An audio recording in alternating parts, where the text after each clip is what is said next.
If you think death is the end of everything, you're sorely mistaken. My name was Marilyn Patterson, and when I died at 78 in a small house in Maplewood, Ohio, my real story was just beginning. Because some acts of revenge are best served cold, ice cold, like a 6-foot-deep coffin. But let me go back to the beginning, when I still believed that family meant unconditional love.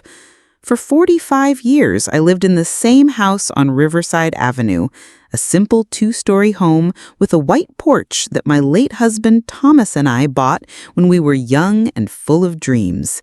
Thomas died young, at 38, from a heart attack that left me a widow with 2 small children to raise, Robert, who was 12, and Catherine, who was 8. At that time, working as a seamstress wasn't just a job, it was a daily battle for survival. I spent hours hunched over fabric on my old Singer machine, sewing wedding dresses, mending clothes, and doing alterations for families in the neighborhood. Every stitch was made with love and necessity. Every dollar earned was invested in my children's future. My hands developed permanent calluses. My eyesight deteriorated from long hours under poor lighting. But I never complained. That was the price of a mother's love. Robert was always the more studious one. Even as a child, he had a knack for numbers, neatly organizing his toys and later his school books. I worked double shifts to pay for his math tutoring, even when it meant skipping meals. "Mom, one day I'll be an accountant and take care of you," he said at 16, hugging me after receiving a partial scholarship to Ohio State University. Catherine took a different but equally noble path.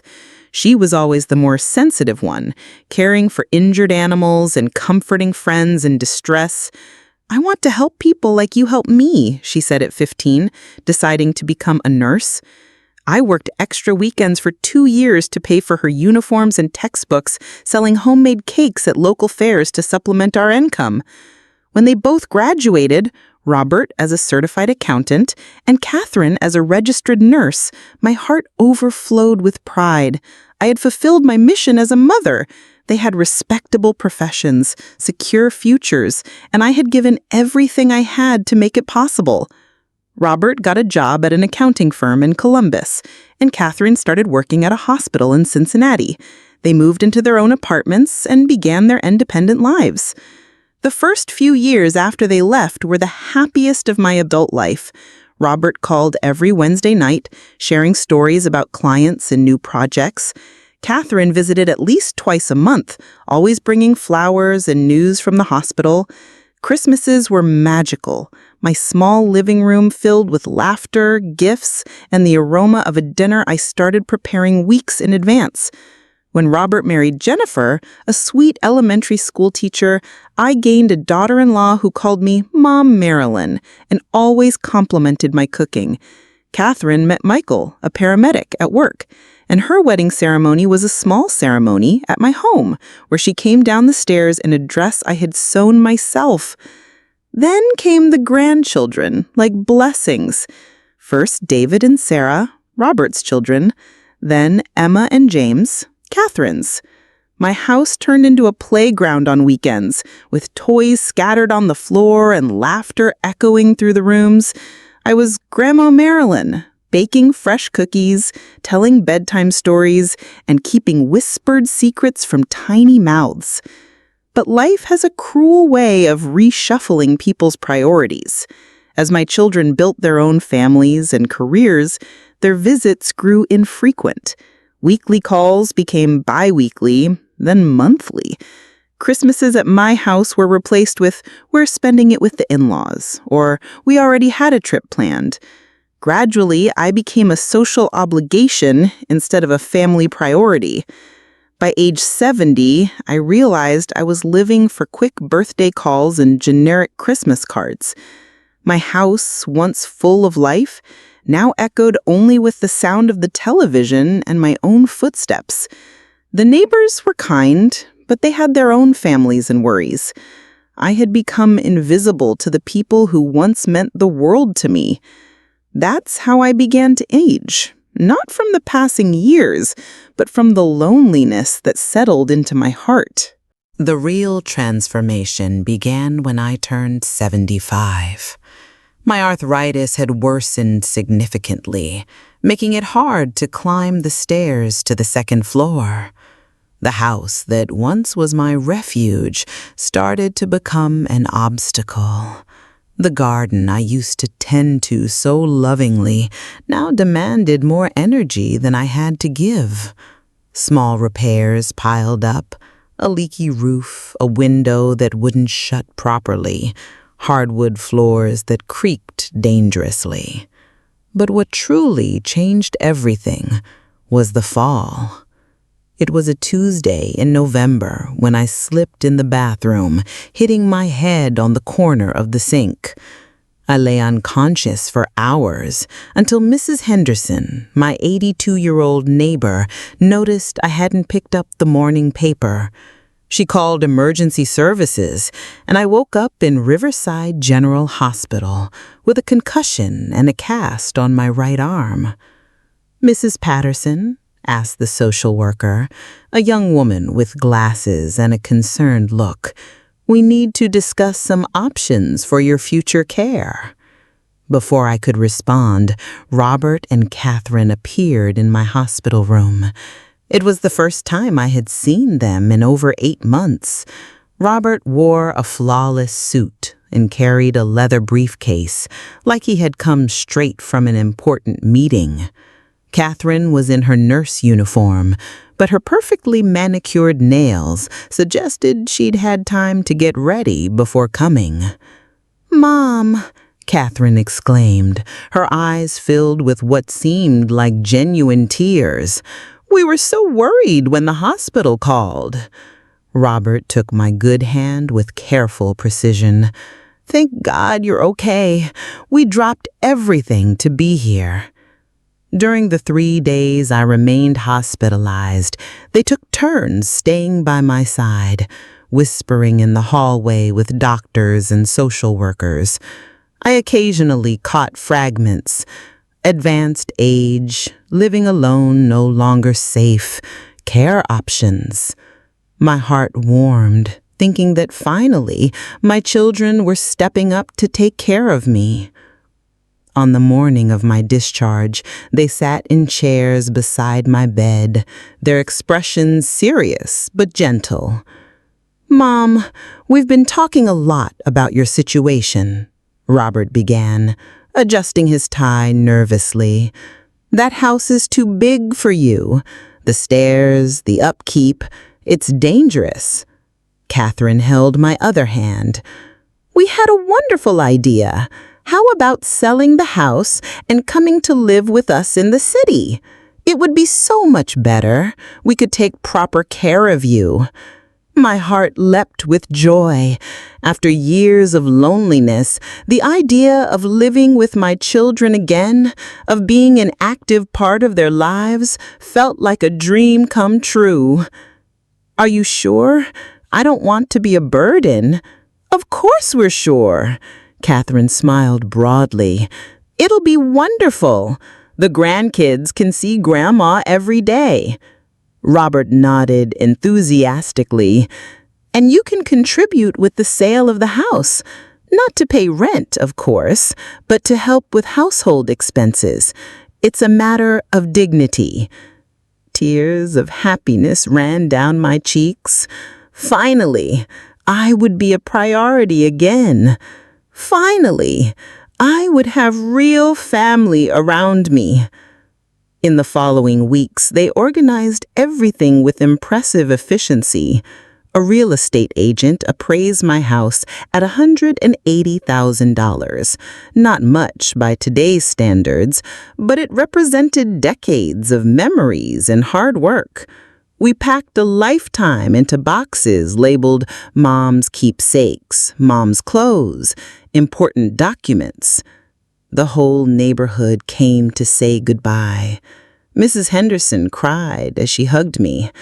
"You've always been like a daughter to me, Marilyn. I hope you'll be very happy with your children." Mr. Johnson, who had mowed my lawn for 15 years, shook my hand firmly. "You deserve to be taken care of, Mrs. Patterson. You worked hard your whole life." On moving day, as the truck loaded my belongings, I stepped inside the empty house one last time. I ran my fingers over the marks on the wall where I had measured my children's height over the years. I looked around the kitchen where I had cooked thousands of meals with love. I climbed the stairs one last time. Stairs I now considered dangerous. "Mom, are you okay?" Catherine found me in the master bedroom where Thomas and I had slept for so many years. "I'm just saying goodbye," I replied, discreetly wiping away tears. "It's hard to leave behind 45 years.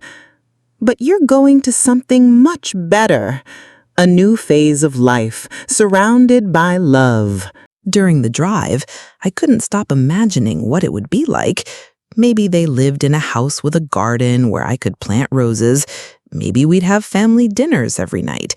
Maybe I'd finally get to know my grandchildren better, help with homework, tell bedtime stories.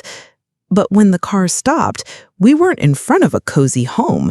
We were at the entrance of Sunset Manor, a nursing facility that stretched across several blocks, with beige walls and impersonal landscaped gardens. "Mom," Robert said, avoiding my gaze. "We weren't completely honest earlier. Our lives are very busy, very complicated. We don't have the space to accommodate you properly." Catherine began to cry, tears that I now recognize as guilt, not sadness. "We promised to visit all the time. This place has an excellent reputation, and you'll be well taken care of." My world fell apart. The $180,000 from the sale of my home was already in their bank accounts. I had been deceived, manipulated, and betrayed by the two people I trusted most in the world. "You planned this from the beginning, didn't you?" My voice came out as a rough whisper. "Mom, please understand," Robert said as he opened the car door.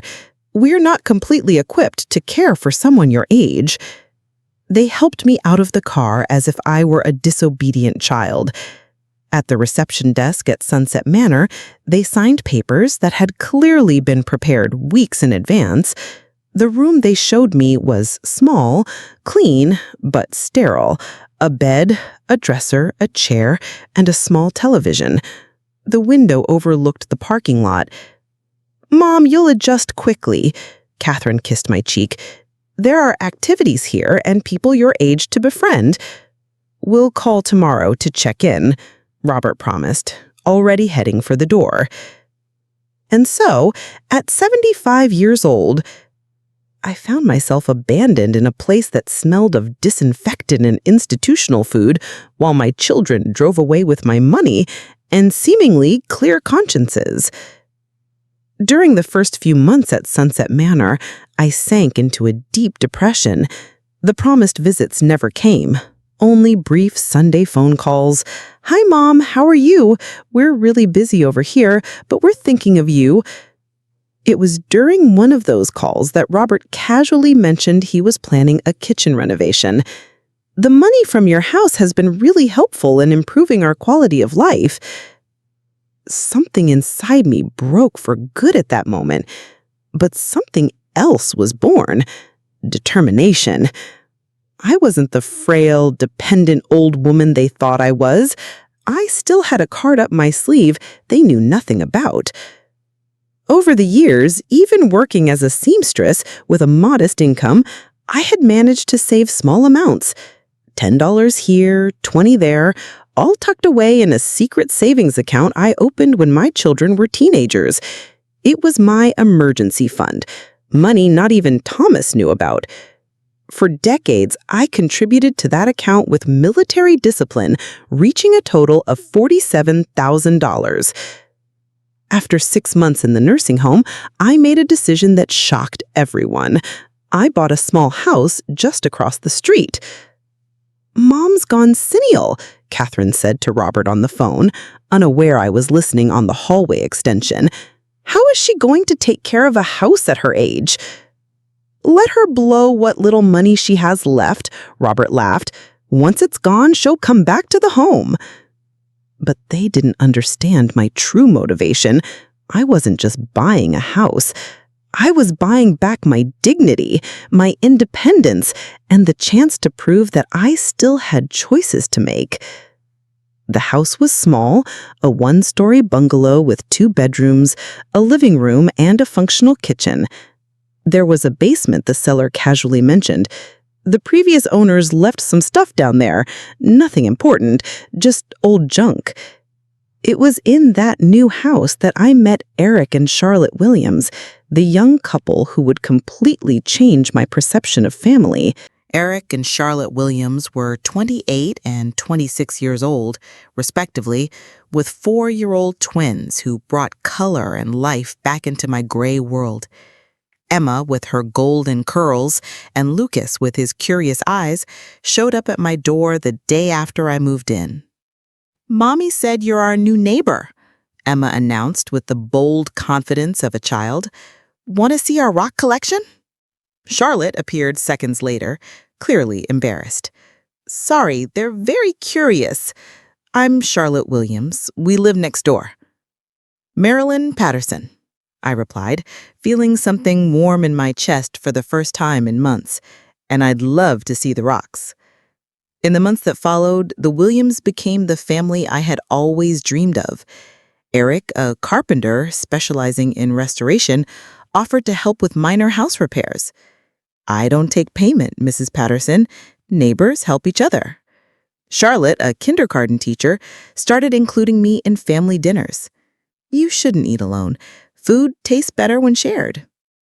Emma and Lucas adopted me as their official grandma. Every afternoon after school, they'd run to my house to tell me about their day, show me drawings, and ask for cookies.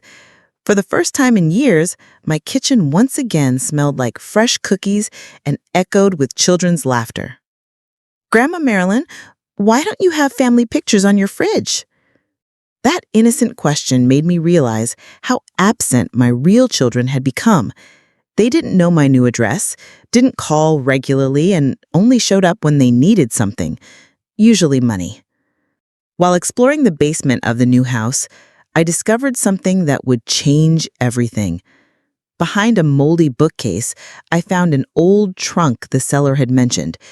Inside, carefully wrapped in cloth, were vintage jewelry pieces, pearl necklaces, diamond rings, ornate brooches, and at the bottom, a velvet pouch containing gold coins. I took everything to an appraiser in Columbus, inventing a story about family inheritance. His assessment left me speechless. "These pieces are genuine, from the 1920s. The total value is between $2.8 and $3.2 million. On the drive home, my mind raced. I contacted a lawyer, William Morrison, a specialist in wills and estates. "I want to make sure my assets are distributed exactly how I want when I pass," I told him. "Of course, Mrs. Patterson.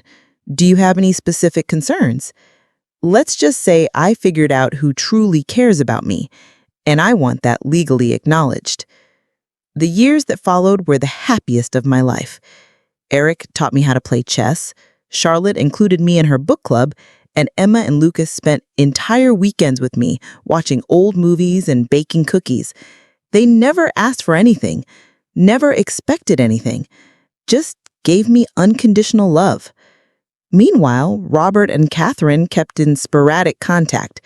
They showed up when they needed money for emergencies. Robert's car broke down. Catherine needed to redo her bathroom, always with excuses for not visiting more often. Work, kids, obligations. "Mom, are you really okay in that little house?" Robert asked during one of his rare visits. "Wouldn't it be better to go back to the home?" "I'm perfectly fine where I am," I replied, watching Emma and Lucas playing in the yard through the window. When my health began to decline at age 78, it wasn't a surprise. My heart was tired, not just from age, but from decades of disappointment. I called Mr. Morrison one last time. "I want to make some final changes to the will," I announced. "Of course, Mrs. Patterson. What would you like to change?" "I want to make sure justice is served, that true love is rewarded, and greed is punished." On the morning I died, I was lying in my bed with Charlotte holding my hand. "Thank you," I whispered, "for showing me what a real family is. Thank you for being the mother we always wished we had," she replied, tears streaming down her face. Eric stood at the foot of the bed, Emma and Lucas clinging to his legs, all of them crying for Grandma Marilyn, who had loved them unconditionally. When Robert and Catherine arrived for the funeral, they were visibly annoyed to see strangers genuinely mourning me. "Who are these people?" Catherine whispered to Robert. "I don't know, but I hope they don't think they're entitled to anything," he replied, already calculating his inheritance. The reading of the will took place a week later at Morrison's office. Robert and Catherine looked visibly eager. Jennifer and Michael seemed bored, and the grandchildren didn't even show up. The Williams were there at my request, confused about why they'd been summoned. "Let's begin," Morrison announced, opening the official document. "I, Marilyn Patterson, being of sound mind and body," the first bequests were standard: some furniture to the church, clothes to charity. Robert tapped his fingers impatiently. Catherine checked her nails. They were waiting for the big moment: the house, the savings, the supposed family heirlooms. And then came the bombshell. "To the Williams family, Eric, Charlotte, Emma, and Lucas, I leave my house and all personal belongings within it, including the entire contents of the basement, in recognition of having been the true family I chose." The silence was deafening. Robert shot to his feet. "This is ridiculous. We are her biological children." Morrison remained unfazed. "To Sunset Manor, I leave $1.5 million in vintage jewelry and gold coins to improve facilities and care for its residents." Catherine turned pale. "What jewelry? What coins? My mother was a seamstress." "For Emma and Lucas Williams, I establish an educational trust of $1.5 million to be managed by their parents until they reach the age of 18. Eric was in total shock. Charlotte sobbed uncontrollably. And "to my biological children, Robert and Catherine," Morrison paused for effect, "I leave only this letter." He handed over a sealed envelope. With trembling hands, Robert opened it and read aloud, "Dear Robert and Catherine, you've already received your inheritance. The $180,000 from the sale of my house gained through lies and abandonment. I hope it was worth the years of loneliness you caused me. I discovered a fortune you never knew existed, but money can't buy affection, presence, or true love. The Williams gave me in 2 years what you denied me for decades: respect, warmth, and a real family. The money you so desperately desired has gone to those who truly deserve it.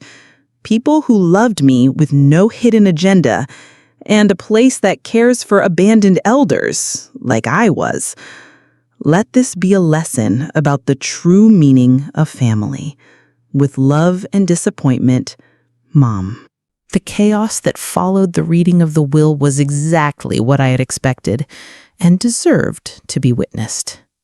Robert immediately tried to contest the will, claiming I was not of sound mind when it was drafted. My mother was senile. These people took advantage of a vulnerable old woman. But Morrison was ready. He presented updated medical evaluations proving my full mental capacity, along with dozens of witnesses who confirmed my lucid state and the constant care shown by the Williams. Staff from Sunset Manor even testified about how I had been a abandoned by my biological children. Catherine tried a different angle, citing legal inheritance rights. We're her natural heirs. This is legally questionable. Once again, Morrison was prepared. The will had been drafted with every legal protocol in place. I was fully within my rights to leave my assets to whomever I chose. The fortune found in the basement had been officially mine from the moment I purchased the house, backed by property documents. The legal battle dragged on for 8 months, during which Robert and Catherine spent small fortunes on lawyers. Ironically, they ended up spending more in legal fees than they ever stood to gain from the inheritance. Meanwhile, the Williams lived in a constant state of shocked gratitude. Eric used part of the money to expand his carpentry business, specializing in restoring historic homes. Mrs. Patterson believed in me when I didn't even believe in myself, he said in a local newspaper interview about his new company. Charlotte took a sabbatical to care for Emma and Lucas, something she had always wanted but could never afford. Marilyn gave us not only financial security, but the time to be a real family. The children adjusted to the new reality with the flexibility of youth. Emma decided she wanted to be an architect of beautiful houses like Grandma Marilyn's, while Lucas announced he'd be a carpenter like Daddy, but for people who need it. Sunset Manor used the funds for a full renovation. They installed a library, upgraded accommodations, hired more nurses, and launched new activity programs. A plaque at the main entrance now reads, Marilyn Patterson, in memory of someone who understood the true meaning of family. The nursing home director, Sandra Mitchell, summed it up perfectly in an interview. Mrs. Patterson only lived here for 6 months, but she forever changed our mission. She reminded us that elderly people aren't just numbers or family obligations. They are human beings with stories, emotions, and the right to dignity. Robert and Catherine lost the legal battle for good, and more importantly, lost any chance of reconciliation. The negative publicity surrounding the case, widely covered by local media as the revenge of the abandoned grandma, damaged both their personal and professional reputations. Jennifer left Robert 6 months after the ruling, taking David and Sarah with her. I can't be married to someone who would abandon his own mother for money, she explained during the divorce proceedings. Michael also questioned Catherine's character. Though they stayed married, their relationship was never the same again. And me? Well, even in death, I finally found peace. I achieved something many don't get to in life: true justice. Those who loved me were rewarded. Those who betrayed me for greed were left with nothing but their own guilty consciences. Sometimes death isn't the end of the story.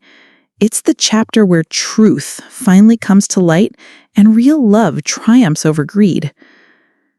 This was my posthumous revenge, proving that family isn't defined by blood, but by choice, care, and unconditional love. And it was perfect.